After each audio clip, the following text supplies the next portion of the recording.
On July 27, 2025, the world froze. In disbelief, Ibrahim Traoré, Africa's youngest leader at just 36, had been nominated for the Nobel Peace Prize. Soldier, a man who rose through revolution and rifles. And yet now, the world was calling him a symbol of peace. How does a man who seized power with force end up on the path to Oslo's highest honor? That is the story we are about to unravel. When the Norwegian Nobel Committee made its announcement, the international press was ready for the usual suspects: activists, diplomats, humanitarians. But what emerged from Oslo shocked everyone. Ibrahim Traoré, the 36-year-old interim president of Burkina Faso, known more for overthrowing failing regimes than for signing treaties, had been nominated. The committee's words were calm, measured, but the impact, thunderous. Journalists exchanged stunned glances. Live broadcasts carried the news around the world. Headlines ignited instantly. Africa's youngest president nominated for Nobel. From coup to global recognition, social media erupted.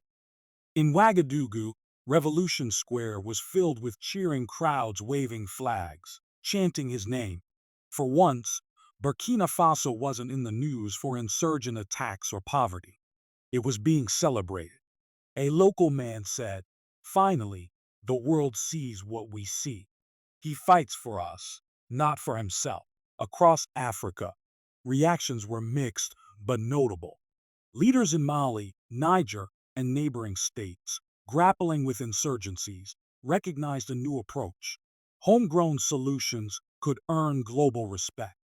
Pan-African commentators called it a turning point, a signal that Africa could define peace on its own terms. In the West, skepticism prevailed. Politicians and analysts questioned the Nobel nomination. How could a coup leader represent peace? Yet, even in their criticism, one thing was clear. Something remarkable had occurred in Burkina Faso. The Vatican weighed in, too. Pope Leo XIV commended Traoré for transforming swords into plowshares, turning ex-combatants into farmers. A moral endorsement that added weight to his candidacy and forced critics to reconsider. What made this nomination explosive was not just the man himself, but what he represented. The Nobel Peace Prize had traditionally honored negotiators, activists, and reformers. Traoré's story didn't fit that mold. Young, unpolished, and a military man.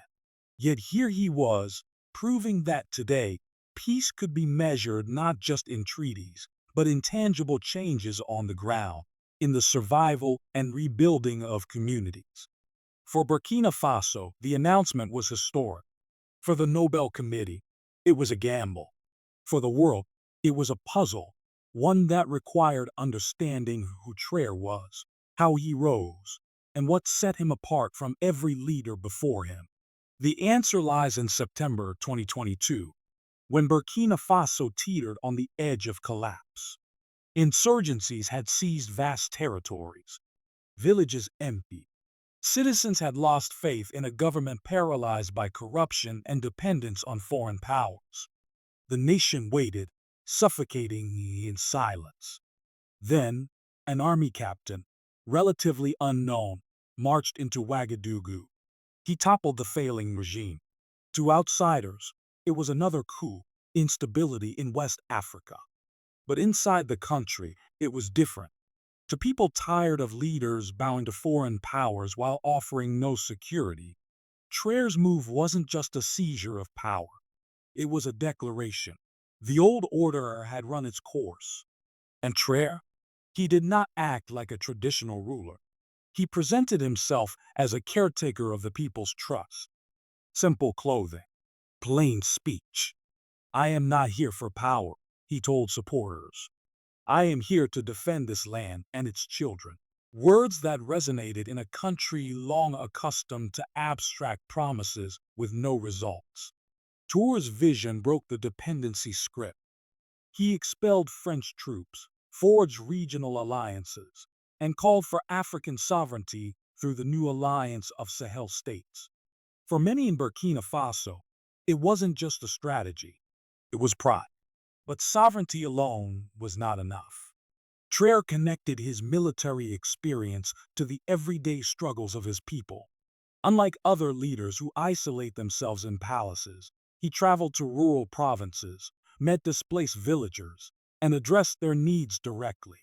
His language was plain, urgent, governance framed as a war for survival. Education, agriculture, and defense, all fronts in the same battle. By the end of 2023, skeptics had to admit it. Traoré was more than a transitional officer. He was redefining leadership in an era where survival itself was at stake. Across the continent, leaders kept their close watch. Traoré's example became a symbol, a validation of rejecting Western security models. In Bamako, commentators spoke of a Sahelian renaissance, a revival not just of independence from colonial-era structures, but a resurgence of confidence in African problem-solving. From Cape Town to Dakar, activists and intellectuals framed Traoré's Nobel nomination as more than a personal honor. It was a declaration. Africa had the right to rewrite global narratives. Why should peace only count if written into Western treaties? Why should local solutions, however unconventional, be dismissed, especially when they deliver results? For many Africans, the nomination was a rare acknowledgement. The international community, finally, seemed to recognize that Africa could be more than a battlefield. It could be a laboratory for solutions. The ripple effects were felt far beyond the continent. In Latin America, where communities wrestled with guerrilla conflicts, parallels were drawn between Burkina Faso's former militants turned farmers and Colombia's reintegration efforts. In Asia, think tanks studying rural development cited farmers of peace as an innovative approach, demonstrating how agriculture could double as a tool for stability and reconciliation. The program's brilliance lay in its simplicity. It was not just policy. It was a human solution to conflict, one that transcended borders. Yet not everyone welcomed this shift. In Europe and North America, debates raged. Critics worried that celebrating Traoré could send the wrong signal, that coups could be rewarded if followed by populist measures. Editorials in Paris, London, and Washington questioned Oslo's precedent. Was the Nobel Prize being redefined? Even in these criticisms, the truth emerged. The West was facing a reality it could no longer ignore. Africa was beginning to write its own playbook. The Vatican weighed in again. Pope Leo XIV praised Traoré for turning warriors into workers, a statement that spread across global media. Coming from an institution with moral authority worldwide, it legitimized the idea that peace wasn't just about treaties. It could be lived through reconciliation, shared labor, and tangible contributions. The Pope's endorsement added a spiritual layer to what began as a pragmatic experiment. By the end of July 2025, it was clear. Traoré's nomination was no longer just about Burkina Faso. It had become a continental, perhaps even global, moment. The Nobel Committee had not yet announced its decision, but the conversation it sparked about the meaning of peace was unstoppable. The question was no longer just whether Traoré would win. It was whether the Nobel Committee could redefine the very concept of peace. Could Oslo recognize peace that grows in African fields with the same seriousness as that negotiated in European halls? As December 10, 2025, approached, the day the Nobel laureate would be announced, anticipation gripped the world. Traoré's nomination forced global powers to confront uncomfortable truths. Peace could be forged outside conference rooms. It could emerge from resilience, cooperation, and courage. For Burkina Faso, the stakes were even higher. A Nobel Prize for Traoré would be historic, the first time a sitting African head of state received the honor. It would validate a continent long ignored in global decision-making. Africa was not just a recipient of externally designed peace building. It could now be a producer of solutions. In Ouagadougou, murals of Traoré already decorate the city walls. Winning the prize would be celebrated as a continental victory, proof that African governance and reconciliation models were finally being taken seriously. But the implications went beyond Africa. In a world where traditional powers were losing influence and the global south was asserting itself, Traoré's nomination represented a seismic shift. It questioned whose voices define peace. For decades, the Nobel Prize reflected Western ideals, diplomacy, treaties, and human rights advocacy. Recognizing Traoré would broaden that definition. Peace could mean survival, dignity, and sovereignty, not just armistices signed in foreign capitals. The committee faced risks. Celebrating Traoré could provoke criticism in Western capitals. Some governments might see it as endorsing a leader who bypassed democratic norms. Others might view it as challenging the dominance of Western frameworks. Yet perhaps that was the point. By honoring Traoré, Oslo would be acknowledging that the global order is changing, and with it, the very meaning of peace. In Burkina Faso, the mood was cautious but hopeful. Citizens once trapped in fear now spoke of the future with optimism. Former militants tilled the soil. Children returned to school. Communities slowly rebuilt. In that sense, the nomination had already achieved something remarkable. It had drawn global attention to resilience, ingenuity, and courage. December 10th was more than a date on the calendar. It was a test. Could the world expand its imagination of peace? If Traoré won, it would enshrine his vision in history. If not, the very act of nomination would remain a milestone, signaling that the conversation about peace had shifted forever. And perhaps the deeper verdict had already been delivered, not by Oslo, nor by Western capitals, but by the people of Burkina Faso. Their fragile yet real calm spoke volumes. Yes, a soldier who rose through rifles could plant the seeds of peace. Ibrahim Traoré appeared in public simply, in plain clothes, speaking in a language everyone could understand. "I am not here for power," he told crowds at rallies. "I am here to defend this land and its children." In a country where politicians had long hidden behind abstract promises and delivered little, his words struck a chord. Traoré's vision was more than rhetoric. It marked a break from decades of dependency. He rejected reliance on France and other Western powers for security, insisting Burkina Faso could stand on its own. French troops, long stationed in the country, were expelled. Traoré instead forged ties with neighboring Mali and Niger, calling for regional unity under the newly formed Sahel Alliance. For ordinary Burkinabe, this was more than strategy, it was pride. Their young leader was asserting national independence, daring to defy old powers in pursuit of sovereignty. Yet sovereignty alone could not guarantee legitimacy. What truly set Traoré apart was how he connected his military past to the daily struggles of his people.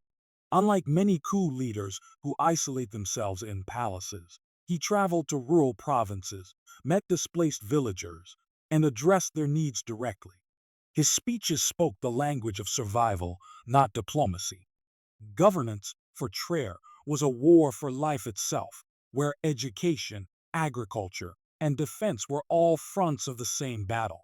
This approach began to reshape perceptions. To international observers, he remained a coup leader. To his citizens, he was becoming something different, a nation builder planting seeds of a new order in soil scarred by conflict. By late 2023, even skeptics acknowledged that Traoré was more than a transitional officer. He was redefining leadership in an era when survival itself was at stake. The world's attention only sharpened in May 2025, when Traoré launched a bold experiment that would capture global headlines: Farmers of Peace. In a region scarred by endless insurgency, the initiative asked a daring question. What if those who once carried rifles could be persuaded to carry seeds instead? Over 1,100 former militants, many young men forced into armed groups out of desperation, were invited to lay down their weapons. In return, they received tools, land, and training. No prisons, no punishments, only a path to reintegration through labor. The gamble was enormous. Critics warned it would fail, that militants would return to violence. But the results were immediate and remarkable. Within months, attacks in participating areas dropped by 70%. Abandoned villages were repopulated. Children returned to school. Markets reopened. The brilliance of Farmers of Peace lay not just in disarmament, but in the psychological transformation it fostered. Former enemies became collaborators, finding purpose and belonging in shared labor. Farmers who once feared raids now worked side by side with former militants. A fragile, yet real, reconciliation took root, a living symbol of peace. The program also strengthened the economy. Agriculture, the backbone of Burkina Faso, became inseparable from security. Every hectare cultivated meant more food, less reliance on imports, and greater stability in rural communities. Peace was no longer abstract, it was productive. The world took notice. Humanitarian organizations observed villages managing their own recovery.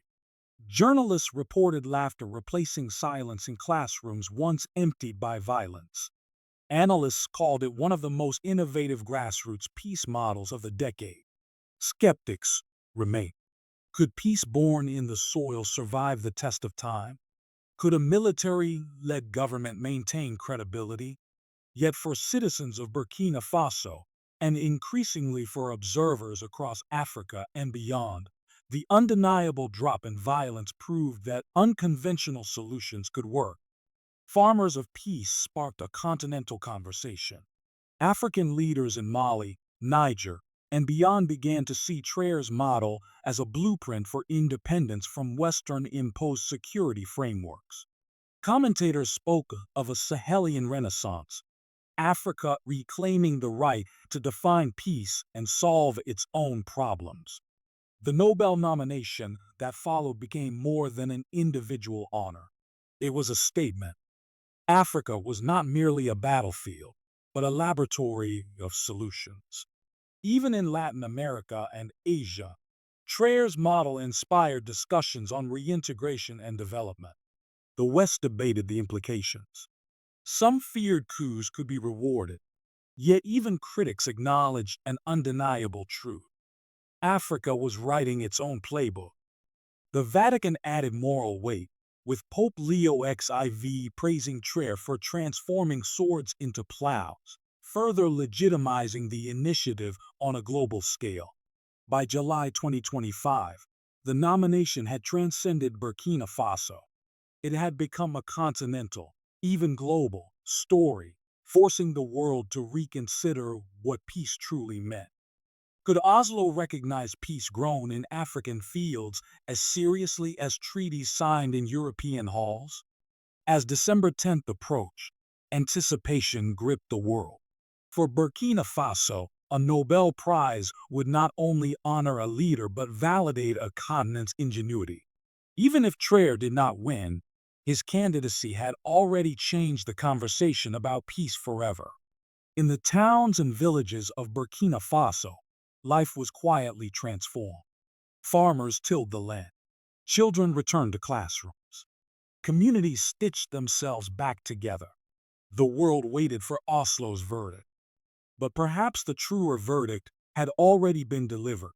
Yes, a soldier who once rose through rifles could indeed plant the seeds of peace. Could Africa's model finally gain recognition on the world stage? Would Oslo dare to reward results over tradition? The answer, it seemed, lay in the fields, in the hands of the people and in the courage of one young leader daring to redefine what peace could mean.